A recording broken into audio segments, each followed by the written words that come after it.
Assalamualaikum warahmatullahi wabarakatuh. Nama saya Riko Fianto dari kelas 11 MIPA 2. Hari ini saya akan menjelaskan tentang materi perpindahan kalor, yaitu ada konveksi, konduksi, dan radiasi, serta materi tentang asas Black. Jadi ada 4. Yang pertama kita akan membahas tentang konveksi. Apa yang dimaksud dengan konveksi? Konveksi merupakan perpindahan kalor atau panas melalui aliran, yang dimana zat perantaranya ikut berpindah. Biasanya konveksi ini terjadi pada fluida, yaitu bisa berupa pada cairan atau pada gas, yaitu angin atau udara. Untuk memperjelas, saya akan memberi satu contoh buat kalian. Saya akan membawa kalian ke salah satu tempat.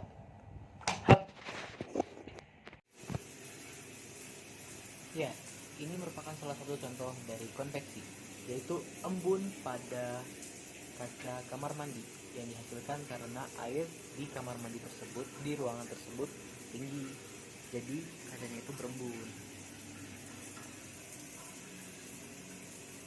Banyak juga tahu contoh lainnya. Nih. Mari kita lanjut ke materi selanjutnya. Oke, materi kedua yaitu konduksi. Apa itu konduksi? Perpindahan konduksi merupakan perpindahan yang melalui zat padat melalui kontak secara langsung tanpa perantara zat molekul. Contohnya, kayak di sini ada kalor atau energi panas dan di sini ada sebuah logam atau benda padat lainnya.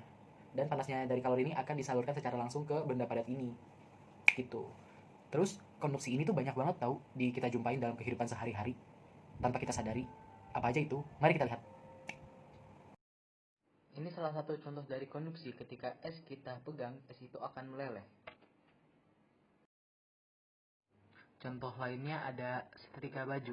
Ini juga merupakan bagian dari konduksi loh. Ketika motor dinyalakan, maka knalpot motor akan panas. Ini merupakan bagian dari konduksi juga. Lanjut ke materi selanjutnya. Selanjutnya ada radiasi. Apa itu radiasi? Radiasi merupakan perpindahan kalor atau panas yang tidak disertai oleh zat perantara.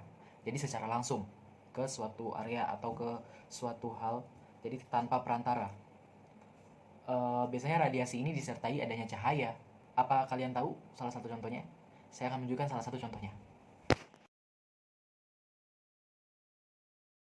Sinar matahari yang membawa kehidupan bagi bumi itu pun merupakan contoh dari radiasi. Terus contoh lain dari radiasi itu apa? Contoh lainnya itu ada kalau misalkan kalian camping pasti kalian tahu api unggun kan? Itu salah satu contohnya. Terus abis itu ada yang namanya kalau misalkan telur yang nggak diramin terus abis itu dikasih lampu panas biar panas. Nah itu juga salah satu contoh dari radiasi. Terus ada juga kalau kalian menjemur baju atau ibu kalian menjemur baju itu akan kering. Itu juga contoh dari radiasi.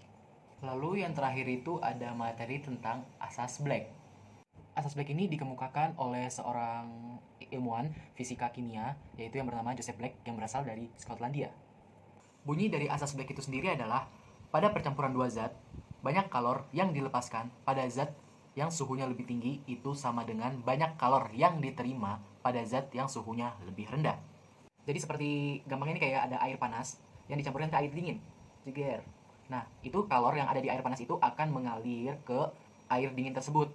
Nah, itu akan terus berjadi sampai kapan? Sampai dari kedua zat itu kalornya itu tuh sama bercampur, melebur menjadi satu. Seperti itu.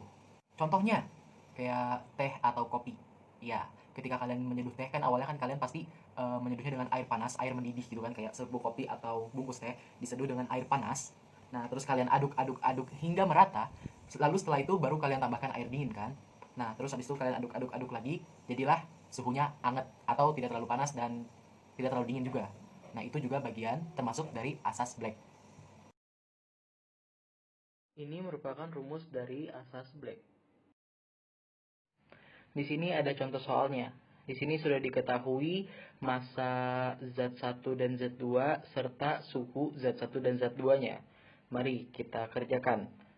Massa 2 yaitu 100 dikali 1 dikali 90 min T sama dengan 200 dikali 1 dikali T min 30 sama dengan 100 dikali 90 min T sama dengan 200 dikali T min 30 dikali pelangi ya, kali pelangi.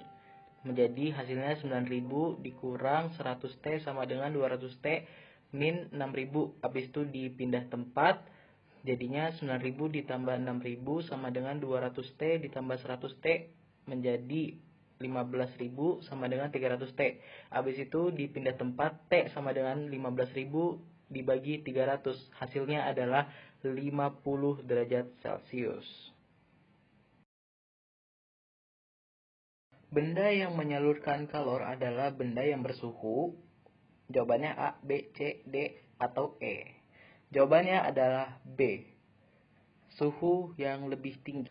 Mengikut dari bunyi asas Black itu sendiri yang menyatakan bahwa benda yang memiliki suhu lebih tinggi akan memberikan kalornya kepada benda yang memiliki suhu lebih rendah. Contoh soal selanjutnya, di mana yang menanyakan massa logam. Di sini kita sudah mengetahui suhu dari tembaga itu 100 derajat Celcius, kalor jenis tembaga 0,1, massa air 128 gram, suhu air 30 derajat Celcius, kalor jenis air 1 kal per gram per derajat Celcius. Habis itu ada suhu kesetimbangan termalnya itu sudah diketahui yaitu 36 derajat Celcius. Langsung kita masukkan semuanya.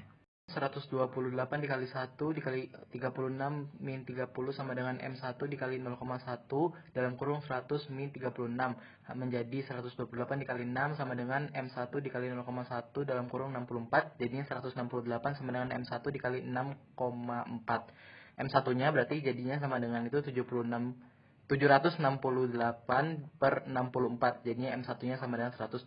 Itu adalah massa tembaga. Sekian dari saya, kurang lebihnya mohon maaf. Wassalamualaikum warahmatullahi wabarakatuh.